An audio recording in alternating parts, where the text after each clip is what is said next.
안녕하십니까. 오르가니스트 김천혜입니다. 교회 음악, 클래식 음악의 뿌리 67번째 강의입니다. 이 시간부터 한 몇 회에 걸쳐서 그동안 알아보지 못했던 미국 교회의 교회 음악을 알아보겠습니다.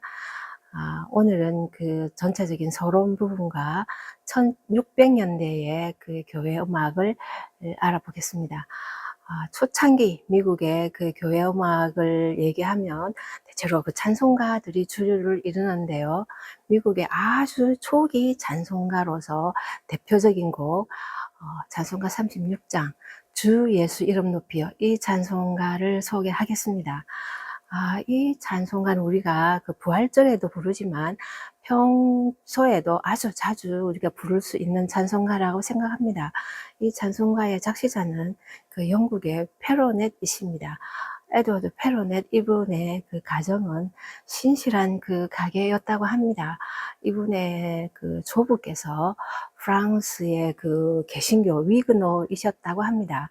그래서 그 개신교 그 가톨릭에서 박해를 피해서 스위스로 가셨다가 그리고 영국에 정착하신 그 가정이었습니다. 그러면서 이분의 부친께서도 성직자이시기도 했습니다. 이 페로넷은 그 평생을 통해서 그 설교도 있고 좋은 시들이 많이 있습니다. 그래서 이분의 평생 시집을 보니까 한 3권 정도가 있다고 합니다. 그리고 설교도 잘 하셔서 그 당시 웨슬리 쪽에 일을 하시던 그 많은 분들을 후원하던 헌팅턴 백작 부인이 계셨는데요. 이분과 함께도 사역하시면서 또 좋은 설교도 하셨는데요. 이분의 설교 중에 한 예화가 특이한 것이 있었는데, 그 웨슬리 목사님이 그 페로넷 이분께 설교를 이렇게 부탁했다고 합니다. 그래서 할 수 없이 그 글에 보면 그런 뉘앙스가 설교를 하게 됐는데요. 이분이 그 설교를 시작하시면서 하시는 말씀이 제가 오늘 최고의 설교를 하겠습니다. 이렇게 했답니다. 그리고는 성경에 있는 예수님의 산상보훈 있죠. 산에서 쭉 그 팔복부터 시작해서 나오는 산상수훈이라고 하는데요. 그 성경을 쫙 읽고는 그리고 내려가셨다고 합니다. 그것이 설교 전부였던 것이죠. 이런 그 글귀를 보면서 사실은 최고의 설교가 맞고 그 예수님의 그 말씀 이상으로 더 좋은 설교가 있을까, 이런 또 좀 색다른 그런 의미를 가지게 되는 그런 예라는 생각이 들었습니다. 이분은 이 찬송시를 1779년에 총 6절로 지으셨습니다. 그러면서 그 우리나라 자son가 보면 리폼 목사님, 침례교 목사님이신데요. 이분이 이후에 가사 단어를 좀 수정하시고 그러면서 또 한 절을 추가하시면서 우리의 그 찬송가 형태로 나온 것인데요. 총 6절이지만 우리 찬송가에는 4절로 되어 있습니다. 그런데 이 1779년에 이 시를 쓰시고 바로 그 해에 그 스룹솔이라는 영국의 그 오르가니스트가 있었습니다. 작곡가이시기도 하고 또 성악가이시기도 했는데요. 이분이 19살 되던 해에 바로 1779년 그 해에 그 좋은 선율, 이 찬 가사에 선율을 썼다고 합니다. 그 선율이 바로 마일스 레인이라는 좀 다른 곡조입니다. 영국에서는 이 곡조를 더 많이 부릅니다. 우리가 배울 그 다라라라라, 이거는 미국 작곡가고요. 다라라라라 다라라라 다라라라라, 이렇게 선율이 마일스 레인이 진행되는데요. 이 선율을 쓰셔서 영국에서는 그 페로넷 이분의 가사와 마일스 레인 이 스룹솔에 선율된 이 찬송가를 더 많이 부릅니다. 그렇게 부르는 이유가 영국 작곡가뿐만 아니라 사실은 그 뒤에 나오는 엘가나 본 윌리엄즈 같은 대작곡가들이 최고의 찬송 선율이다, 이렇게 격찬을 하기도 했었습니다. 그래서 즐겨 부르는 그 곡조와 찬송시인데요. 우리 찬송가에 들어있는 거는 바로 미국 작곡가 올리버 홀든의 그 곡이죠. 주 예수 이름, 이렇게 돼 있죠. 올리버 홀든은 그 성가대도 이렇게 지휘도 하시면서 또 뒤에 보니까 그 가창학교라고 다음에 이제 설명이 나올 텐데요. 거기 교사이기도 했습니다. 그 당시에는 그 전문적인 음악인보다는 아마추어들이 많았죠. 그래서 이분도 음악만 하신 분은 아니고 아주 뛰어난 음악인이면서도 악보 그 가게도 하시면서 또 다른 그 사무적인 일도 하시던 그런 분이시기는 했습니다. 그러나 거기에 아주 뛰어나서 합창곡도 있습니다.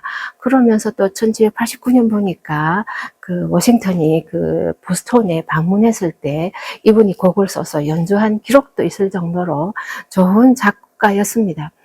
이 찬송가의 그 곡조가 바로 코로네이션 그러죠. 그래서 왕관을 씌우는 대관식 이런 뜻이죠. 그래서 영국 배경으로 만약에 본다면 그 어마어마하지 않습니까? 그 왕에게 그 왕관을 그 왕을 이제 시작하는 그 대관식을 하는 것이 바로 이것을 상상하면은 될 것 같습니다.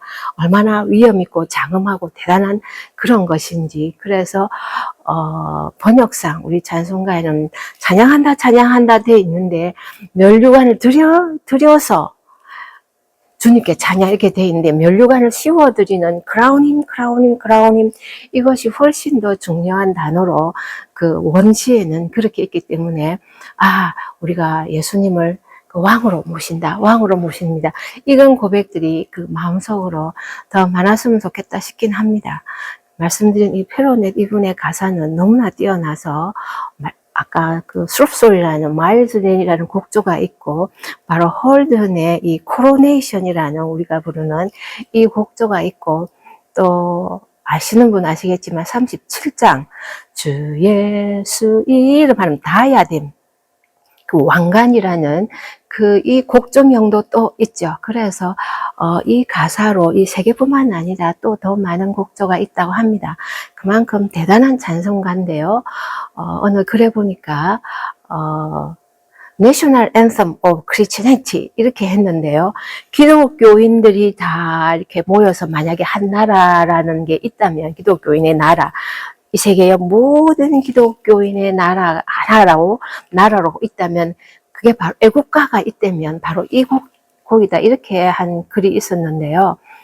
이 말씀은 아마 그 어떤 교단이든 어떤 기독교인이든 어디 사시든 교단 교파가 어디든 이 찬송가는 다 알지 않을까 그런 생각도 들면서 또 동시에 누구든 믿는 사람이라면은 예수님께 왕관을 씌워서 예수님의 왕되심을 찬양하는 것은 너무나 당연한 그리고 첫째로 해야 될 일이겠죠. 그런 의미가 담긴 것 같습니다. 이 가사 총 6절을 보니까 우리 찬송가는 1절, 4절, 5절, 6절 이렇게 나왔고요. 그 예수님의 이름의 권능을 찬양하자. 이런 거 보니까 처음에 1절에는 우리 모두 찬양하자. 2절에 보니까 우리 절에는 빠졌는데 순교자들이여 예수님께 예수님의 이름을 찬양하고 면류관을 씌워드리자. 왕되심을 만들어 드리자 이런 거고 셋째 보니까 죄인들이 또 예수님께 왕관을 씌워드리는 그 다음에 우리 기술에 있는 보니까 죄사함을 받은 우리가 죄사함을 받은 모두 우리 성도가 고난받은 예수님을 왕관을 씌워드리자 왕으로 우리가 그 대관식을 만들어 드리자 이런 이제 가사고요. 5절에 보면은 이 세상의 모든 족속들 믿든 안 믿든 세상에 사는 모든 사람들이 예수님께 그 왕관을 씌워드려야 되는 그러한 장면을 이제 그 얘기하고 있죠. 그러면서 마지막처럼 다시 우리 성도 모두가 예수님께 그 이름을, 예수님 이름을, 권능을 찬양하고 또 예수님께 면류관을 왕으로 모십시다 하는 그런데 everlasting song, 그래서 영원한 찬송을 항상 드리자 하는 이런 가사로 이렇게 결론을 맺죠. 우리 찬송가 드릴 때 그 예수님의 고난과 함께 그러나 그 찬양을 드리면서도 그 실제로는 그 예수님께 면류관을 씌워드리는 왕으로 우리가 추대하는 예수님은 나의 왕이십니다. 우리 모두의 왕이십니다. 이 세상 만물의 왕이십니다 하는 그런 마음으로 이 찬양을 드렸으면 좋겠다 싶습니다.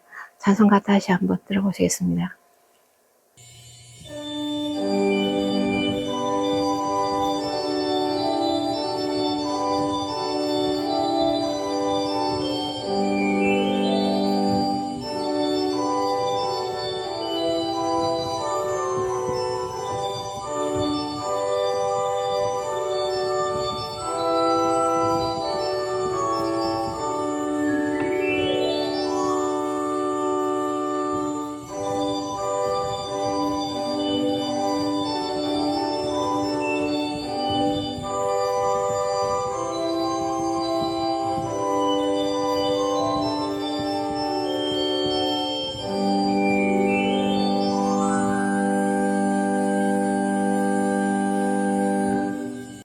이어서 하겠습니다. 먼저 제가 강의하는 이 아담스 채플 오르간에 대해서 잠시 설명하겠습니다. 찬송가 강의에서 제 뒷모습이 조금 예전과 다르다라고 느꼈을 텐데요. 지난주부터 앞으로 6주간, 그러니까 8월 말까지 여기 있는 그 제가 연주하는 그 슈케 파이프 오르간의 그 전체 정비를 합니다.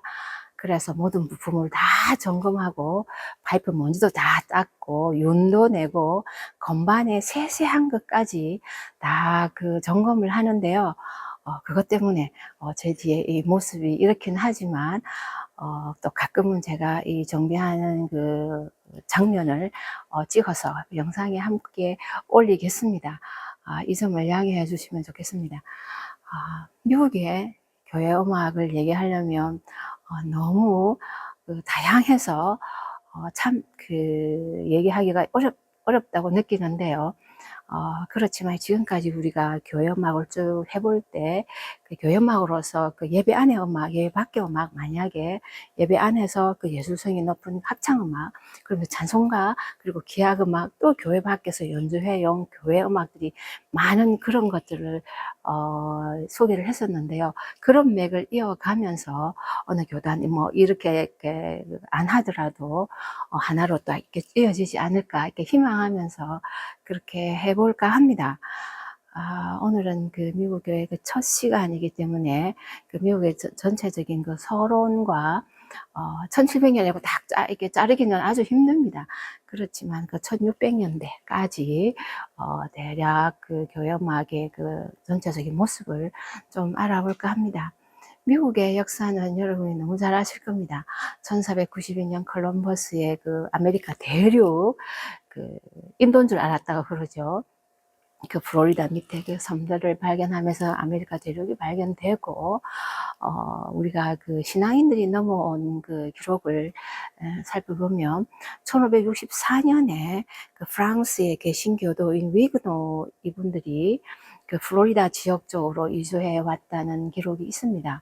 그러면서 1607년에 그 영국의 성공의 교인들이 그분들이 오셔서 버지니아의 제임스타운이라고 나중에 이름을 했겠죠. 그래서 지금의 버지니아의 제임스타운에 그 영국인으로서는 처음 정착한 기록이 있습니다.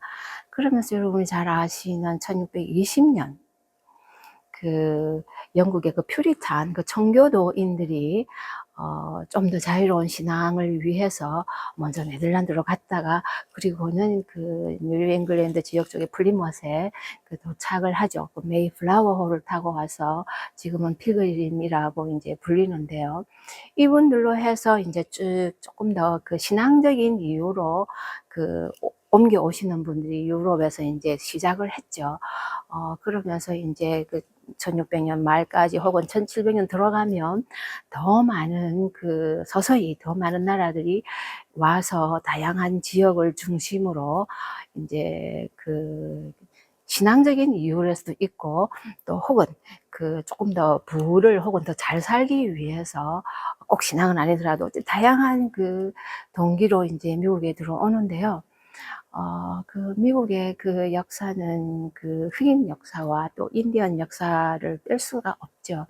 그래서 1600년대에 봐도 그 흑인들도 보니까 그렇게 신앙인들이었음에도 불구하고 그 흑인 노예선이 1619년에 처음으로 미국에 들어온 기록이 있습니다.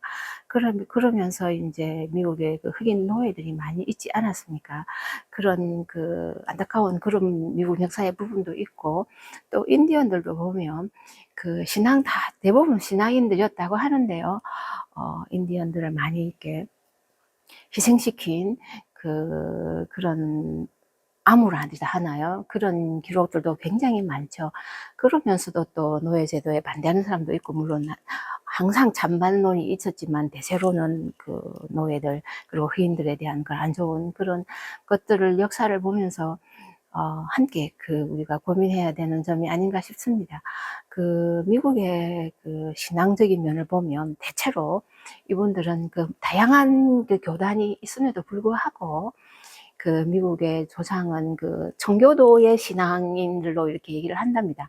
그래서 퓨리탄 fathers 이렇게 해서 청교도인들의 선조 이렇게 해서 미국의 그 신앙에 또 혹은 미국이라는 나라의 기초를 삼은 분들은 그 청교도 신앙이 기초가 되어서 지금까지 왔다 이렇게 대체로 이렇게 이야기를 한다는데요.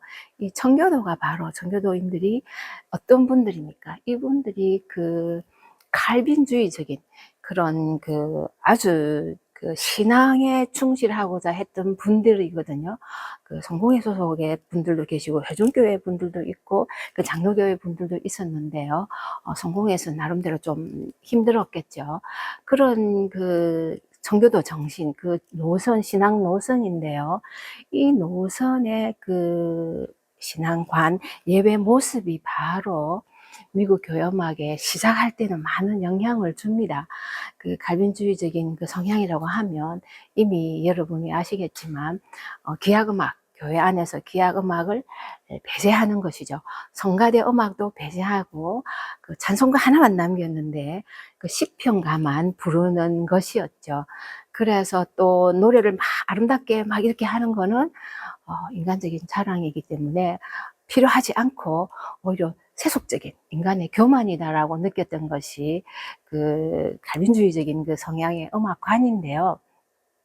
초창기에 그 미국의 교회는 이런 정신이 많이 깔려 있다고 합니다. 물론 다 넘어와서 이 척박한 땅에 이제 개척해야 되고 이 살아가기가 굉장히 힘들지 않겠습니까? 그런 환경일 뿐만 아니라 그렇지만 또 교회는 또 많이 이게 열심히 나갔었는데요. 그럼에도 불구하고 음악은 또 소박한 찬송가만 부르니까 어쩌면 그 상황으로서는 서로 맞았나 이런 생각은 조금은 듭니다. 그 어려운 상황에서 음악을 이렇게 멋있게 할 그런 여유도 없으니까. 그렇지만 이제 그 남쪽에 버지니아 그 제임스타운 쪽에는 조금 더 활발할 수도 있었겠지만 여전히 전체적인 분위기는 그 찬송가 위주로 한동안 시편가를 많이 부르는 그 좀 이따가 다시 자세히 할 텐데요. 이런 그 칼빈주의적인 예배 음악관이 쭉 그 초창기에는 많이 영향을 주었다고 할 수 있을 것 같습니다. 미국의 교회 음악은 이렇게 그 점점 자라면서 다양한 교단에 또 그래서 다양한 음악이 있습니다. 그러면서도 그 미국은 그 정교도 정신을 이어서 소박한 단순한 찬송가 위주로 가는 그런 음악들이고 나중에 조금 더 발달한다 하더라도 예술성이 있는 음악들은 장로교나 조합교회나 정교도적인 이런 교회가 아니라 나중에 점점 더 이렇게 확장시켜서 이렇게 오는 그 루터교 혹은 성공회 혹은 가톨릭 이런 그 예전적인 그런 교단의 그 교회의 그 예술성이 있는 그런 음악들 중심으로 거기서 조금 발전하고 초창기에는 대체로 찬송가 위주로 갈 수밖에 없었고요. 그러면서도 또한 그 모든 그 노래 부르는 뿐만 아니라 그 모든 그 음악적인 그 시작하는 그분들이 유럽에서 오신 분들로 또 유럽에 의존할 수밖에 없었다고 합니다. 그 음악인들도 이렇게 전문적인 사람들이 적었기 때문에 이렇게 조금 배워본 분들이 또 전수해서 가니까 얼마나 힘들었을까 그런 생각은 듭니다. 이런 가운데 아까 말씀드린 대로 이 1600년대 이 거의 뭐 1700 넘어가도 마찬가지지만 그 대부분의 교회 음악이 찬송가 위주고 성가대가 조금씩 나올 정도밖에는 안 되었는데요. 이 그 미국의 그 찬송가 대표적인 찬송가 바로 그 베이 시편가라고 얘기하겠습니다. 그 미국에서 만든 시편 전집 1640년에 나온 건데요. 이 찬송집이 나오게 되는 그 과정도 보면 그 프랑스 사람들이 1564년에 플로리다에 오실 때 그 개신교도들이 오실 때 칼빈 시편가를 가져왔다고 합니다. 아마 주장을 이렇게 추측은 그렇게 합니다. 그래서 그 미국 오니까 틀림없이 그 칼빈주의적이고, 그래서 칼빈 제네바 시편가를 가져왔을 것이다. 그런 기록들이 있습니다. 그러면서 1607년에 그 제임스타운에 오신 그 성공회 분들은 성공회에서 부르는 구 버전, 올드 버전이라고 하는데요. 그 운율 시편가 스톤홀드와 홉킨스가 만든 시편가가 있습니다. 이 시편가를 갖고 와서 불렀었습니다. 그러면서 바로 1620년에 온 그 필그림들의 그 시편가는 에인스워스라는 그 이 목사님, 영국 목사님이 그 성공회 소속 아닌 그 국교도 성직자이신데요. 이분이 영어 시편가를 그 갈빈주의적인 거 감안해서 그 시편가를 1612년에 영국에서 만드신 것을 바로 이 필그림들이 네덜란드 가실 때 그거를 들고 갔답니다. 그리고 들고 가서 1620년에 그 미국으로 왔으니까 거기 계시는 동안 그게 네덜란드에서 다시 그 앤즈워스 그 영어 시편가를 다시 출판해서 그것을 들고 그 미국으로 왔는데요. 그래서 이 세 가지 그 칼빈 시편가와 영국 성공회의 그 스톤홀드 홉킨스 혹은 올드 버전이라는 이 시편가와 또 바로 그 이분 그 청교도들이 가지고 온 그 앤즈워스 그 시편가, 이 세 개의 근거에서 쭉 이렇게 나오다가 바로 통일된, 그나마 베이 시편가가 이렇게 1640년에 나왔습니다. 그럼에도 불구하고 물론 에인즈워스 이 시편가, 그 네덜란드에서 온 그 청교도, 영국 청교도들이죠. 그분들과 또 영국 성공회의 그 스톤홀드와 홉킨스 그 올드 버전이라는 이 시편가는 함께 또 꾸준히 쓰이기도 했지만 베이 시편가는 굉장히 의미가 있습니다. 당연히 처음에는 가사만 있었습니다. 근데 이 찬송가가 바로 미국에서는 최초의 찬송가입니다. 그러면서 미국에서는 그 출판된 책자로는 두 번째 책이라고 합니다. 그 정도로 그 찬송가가 얼마나 중요했는가를 알 수 있겠죠. 그래서 이 베이 시편가는 굉장히 많이 불렸었고요. 그 출판이 많이 됐습니다. 그러면서 1690년 이후에 보면 악보가 실린 그 곡조집이 생겼는데요. 이 곡조집도 한동안은 잘 쓰기가 힘들었다고 합니다. 그 악보에 오류도 많고 악보 자기들 찍어내니까 그리고 마디 표시도 없고 악보가 썩 좋지가 않아서 사용하기 불편했지만 그래도 이렇게 곡조가 한 12곡이 들어있었다고 하는데요. 1690년대 쪽 나온 악보집 보니까 그래도 의미가 있는 것 같고요. 이 시기에 그 유명한 그 글이 좀 있습니다. 1647년 베이 시편가 나오고 7년 후죠. 존 커튼 목사님이 계시는데요. 이분은 영국에서 출생하신 분입니다. 그래서 1600년대 쭉 이제 미국에서 건너오셔서 사신 분인데요. 이분이 시편 찬송가에 대한 글이 너무나 유명해서요. 이분이 말씀하시는 거 보면 그 시편가 부르기 전에 우리가 시편가를 잘 모르니까 일단 가사를 잘 못 알아들으니까 가사를 먼저 읽고 한 줄씩 가사를 읽고 성도님들이 가사를 따라하고 한 줄씩 한 줄씩 시편 가사를 먼저 읽고 그 다음에 찬송가를 부르게 했답니다. 그러면 성도님들이 시편 가사를 일단 들었으니까 이해했고 그 다음에 찬송을 부르면 조금은 이해하기가 쉽지 않을까, 이런 그 제안을 하시면서 실제로 그 당시에 그렇게 많이 했다고 합니다. 그러면서 이분의 시편 찬송에 대한 그 글이, 유명한 글이 있었는데요. 트리티스라고 이렇게 되어 있는 1647년 건데 보니까 네 가지 말씀을 했는데 이렇게 터칭 이렇게 해서 뭐 관해서 이렇게 뭐 얘기하겠다 이런 의미겠죠. 그래서 맨 처음에 그 찬양에 대해서 그 찬송 자체는 의무다. 찬송 자체가 의무라는 점에 대해서 이렇게 첫 번째 touching the duty itself 이렇게 해서 찬송에 대한 우리의 의무를 말씀했고요. 두 번째는 그 찬송의 당위성인데요. 우리는 찬송을 부르는데 성경에 있기 때문에, 성경에 있는 시편 찬송가가 있기 때문에, 그러면서 성경에 있는 여러 spiritual song 그랬습니다. 영적인 찬송이 많기 때문에, 성경에 있기 때문에 당연히 우리가 이게 찬송을 부르는 것이다. 이것을 찬송을 불러야 된다고 믿고 이것을 꾸준히 우리가 지켜갈 가야 된다. 이렇게 그 찬송의 첫 번째 의무, 그리고 당위성과 또 우리가 지켜야 되는 그에 대해서 말씀드리고요. 세 번째 보니까 누가 부르는가, 누가 부를 것인가, 이런 데 대해서 사람에 대한 얘기가 있는데요. 성도 모두가 다 같이 부를 것인가, 남자만 부를 것인가, 남자와 여자가 함께 불러도 되는가, 그러면서 믿는 사람과 안 믿는 사람과 같이 불러도 될까, 이런 다양한 그 점에 대해서 이분이 논하고 있습니다. 그래서 누가 부를 것인가, 어떤 사람이 불러도 좋나, 다 함께 부르자, 이런 이제 그 논제로 이렇게 또 말씀을 하신 글이 있고요. 그 다음에 마지막에 보면 부르는 법에 대해서, 찬양은 어떻게 하면 좋을 것인가. 그래서 아까 나온 그 말씀하고 비슷합니다. 시편을 먼저 읽고 다 한 줄씩 한 줄씩 읽고 그 다음에 따라서 읽고, 왜냐하면 일반 성도님들은 찬송가가 없으니까요.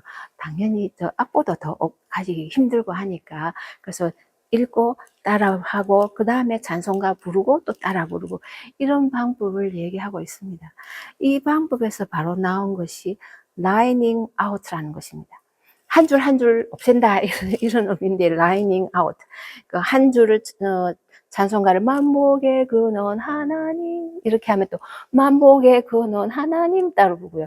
온 백성 찬송, 이러면 또 찬송 드리고 하면 온 백성 찬송, 이렇게 성도님이 따라 하는데요.